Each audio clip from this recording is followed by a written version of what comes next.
क्या नाम है बाबा? मेरा नाम रंजीत राजपूत है। कहाँ से आए हैं? मैं महाराष्ट्र नंदुरबार से आया हूँ। तो अयोध्या पहले भी आए हैं कभी? मैं पहली बार आया हूँ। मेरे पिताजी मैं जब छोटा था तब मेरे पिताजी मुझे लेकर जाने वाले थे, लेकिन मेरी एग्ज़ाम थी इसलिए मैं नहीं आ पाया। लेकिन आज 50 साल के बाद मैं यहाँ पर आ रहा हूँ। मैं नहीं आया हूँ। कैसा लग रहा है अयोध्या में आके? अयोध्या में मुझे राम, साक्षात राम नज़र आ रहे हैं। दर्शन किए भगवान राम के?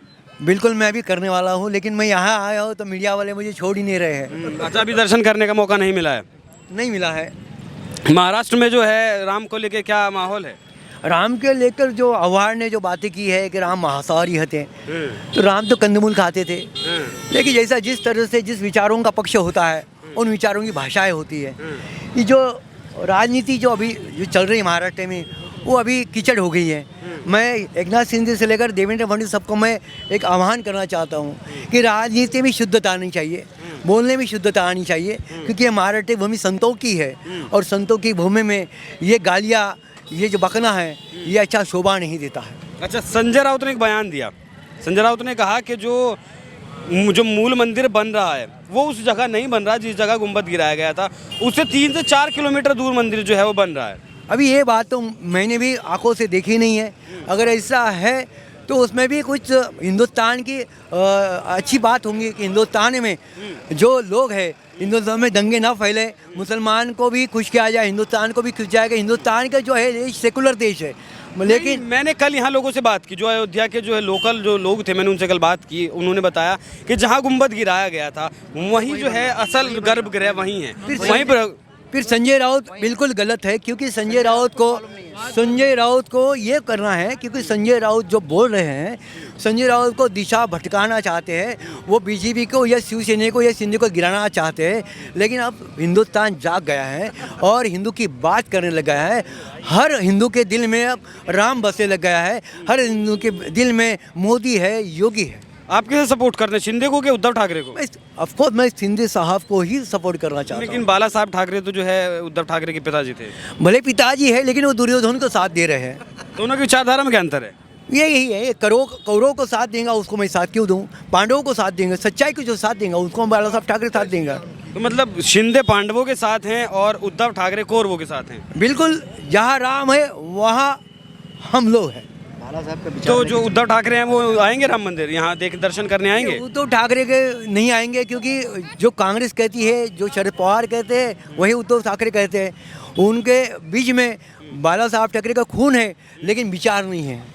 अच्छा, अब जो है 2024 का लोकसभा चुनाव बहुत नज़दीक है, बहुत ज़्यादा वक्त नहीं बचा है, तो ऐसे में जो है अब जो है क्या माहौल है महाराष्ट्र का? देखिए, नरेंद्र मोदी और बीजेपी और कांग्रेस की सरकार नहीं बनेगी। शिंदे, बीजेपी और अगर राज ठाकरे साथ में आते हैं तो शायद मनसे के भी कुछ लोग आएंगे, लेकिन बीजेपी और शिंदे सरकार जो है वो बनेगी।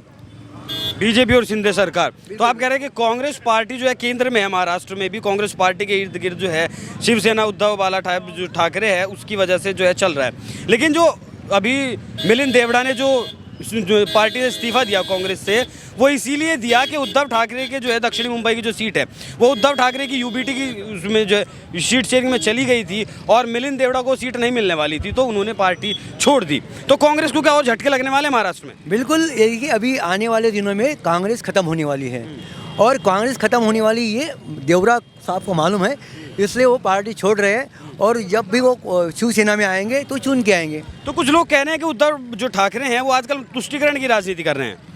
बिल्कुल बिल्कुल, लेकिन अभी तुष्टीकरण की राजनीति से कोई फायदा नहीं है। अभी पानी हद से निकल गया है, हिंदुस्तान जाग गया है। तो मतलब राम विरोधी राजनीति करके काम नहीं चलेगा? नहीं, बिल्कुल नहीं। अभी तो केजरीवाल भी राम का नाम ले रहे हैं, सबको पता चल गया है। अभी ये जो अल्पसंख्यक है, इससे राजनीति नहीं बन पाएगी। हिंदुस्तान में राज करना होगा तो हिंदू की हित की बात करना। आपने केजरीवाल की बात की, एक सवाल केजरीवाल का भी लूँगा मैं आपसे। केजरीवाल ने जो है कहा है कि मैं अयोध्या आऊँगा, लेकिन मुझे जो निमंत्रण मिला है, फाइनल निमंत्रण नहीं मिला है। जब 22 तारीख का प्राण प्रतिष्ठा होगा उसके बाद मैं आऊँगा। और दिल्ली में जो है उन्होंने पाठ करवाने शुरू कर दिए, हनुमान चालीसा चल रहा है, सुंदरकांड के पाठ चल रहे हैं, लेकिन कांग्रेस पार्टी ने बिल्कुल इनकार कर दिया है। तो कहीं गेम तो नहीं खेल गए हैं केजरीवाल? ये देखिए, ये नौटंकी चल रही है। ये केजरीवाल ये नौटंकी है। जिस अन्ना हजारे को लेकर वो मुख्यमंत्री बने हैं, अन्ना हजारे महाराष्ट्र से हमारे महाराष्ट्र आते हैं, उनका हाथ पकड़ के वो बड़े हुए हैं। लेकिन आज उनकी जो नीति है भ्रष्ट नीति है, और लोगों को ये पता चल गया है ये एक्टर है, वो नेता नहीं है, वो अभिनेता है, नेता नहीं है, वो लोगों के दिल्ली के लोगों से खिलवाड़ कर रहे हैं। तो राम विरोधियों के लिए कोई जो है संदेश देंगे? देखिए, राम विरोधी जो है, जो राम का नाम लेगा वही हिंदुस्तान में राज करेगा। राम नहीं है तो आप कुछ भी नहीं है। राम नहीं है तो कुछ भी नहीं है। जो राम का नहीं वो किसी काम का। क्या नाम है आपका? ओपी सिंह। कहाँ से आए हैं? मैं तो यहीं से हूँ, अयोध्या से। यहीं से अयोध्या जी से जी, निवासी अयोध्या हैं। से। तो फिर मेरा आपसे एक सवाल रहेगा जो है यही संजय राउत को लेकर। संजय राउत ने कहा है कि 4 किलोमीटर वो जो है मंदिर की जो प्राण प्रतिष्ठा होगी वो बन रहा है। संजय राउत को कुछ मालूम नहीं है, संजय राउत को आके देखना चाहिए। संजय राउत जो है वही कांग्रेस वाली भाषा बोल रहे हैं। उनको ये है कि लोगों को गुमराह कर रहे हैं, हिंदुओं को गुमराह करने का प्रयास है उनका। बाकी संजय राउत का कुछ है नहीं, संजय राउत झूठ बोल रहे हैं। संजय राउत को क्या पता, महाराष्ट्र से बैठ के थोड़े देख रहे हैं।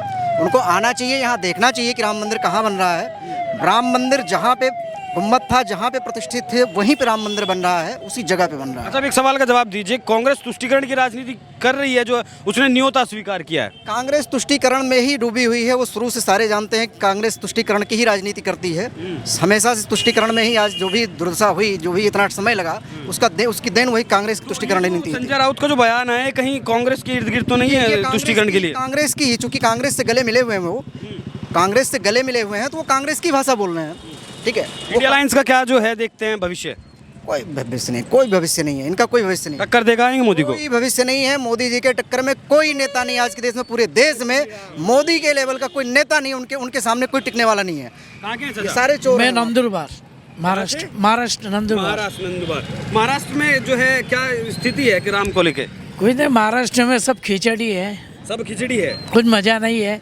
तो पर ये जो गठबंधन हुआ शरद पवार, कांग्रेस और उद्धव ठाकरे, कोई नहीं, प्रधानमंत्री के साथ एक ही कुर्सी पे खाना खाते, इधर बताते विरुद्ध, और रात को जो बाला साहेब ठाकरे थे वो तो राम के कट्टर समर्थक थे, भक्त थे जो है। जब बासाहेब ठाकरे जब महाराष्ट्र में जीवंत थे, जब महापुरुष थे बासाहेब ठाकरे, जब नहीं जाने से पूरी चैन हो गई दुनिया।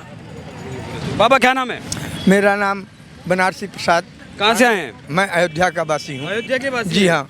तो कैसा अब तो जो है पहले की अयोध्या और आज की अयोध्या में कितना अंतर है? वो तो राम राज आ गया, राम राज आ गया। ये मोदी जोगी ने राम राज को ले आया, जो अयोध्या में कभी नहीं सोचा था। नहीं, लेकिन फैसला तो सुप्रीम कोर्ट ने दिया है। वो सुप्रीम कोर्ट के ऊपर भी राम का राज है, उसके ऊपर भी राम की कृपा है। बिना उसके कृपा का कुछ नहीं, उसके कृपा बगैर तीर नहीं हिलता। ये अयोध्यापुरी है। यहाँ अयोध्या ऐसो धाम जाको जानत है जहान, ये 3 लोक में बखान है, रामचंद्र का मकान है जहाँ आप खड़े हुए हैं। ये मीन धारा है जहाँ आप खड़े हुए हैं, सरजू मैया वहाँ बहती थी। पहले भी ऐसा जो है एहसास होता था अयोध्या में जैसा आज हो रहा है? जी, एहसास होता था, लेकिन ये नेता लोग जो भी आपने कहा, इन नेताओं की वजह से राम का कुछ काम लुप्त था। लेकिन जब वनवास से राम आए अयोध्यापुरी को, तो यहाँ के जितने गण थे, जितना उनके साथ आए थे, सब उन्होंने राम का बैठे राम धनुष सरराई। अयोध्यापुरी ममपुरी सुहावन, उत्तर दिश सरजू भय पावन। यहाँ की पुरी जो है मुख्य दायिका है। 4 रूप से अयोध्यावासी हैं। अवध सरिस प्रिय काहू न सोई, और यह प्रसंग जानत कोई कोई। यहाँ का प्रभाव क्या है, अयोध्यावासी हैं कौन? इस समय अयोध्यावासी आप भी हैं। 4 रूप से हैं, 4 खान जग जीव अपारा, अवध सजय पावन संसारा। जिसका इतना बड़ा अयोध्या का प्रभाव हो, उसके परम पिता परमेश्वर का क्या प्रभाव है? अच्छा बाबा, एक छोटा सा सवाल पर छोटा सा जवाब दीजिएगा कि राम भक्तों के लिए क्या संदेश देंगे? राम भक्तों के लिए वही संदेश है जो था, जो उनके आत्मा में था, वो सामने है।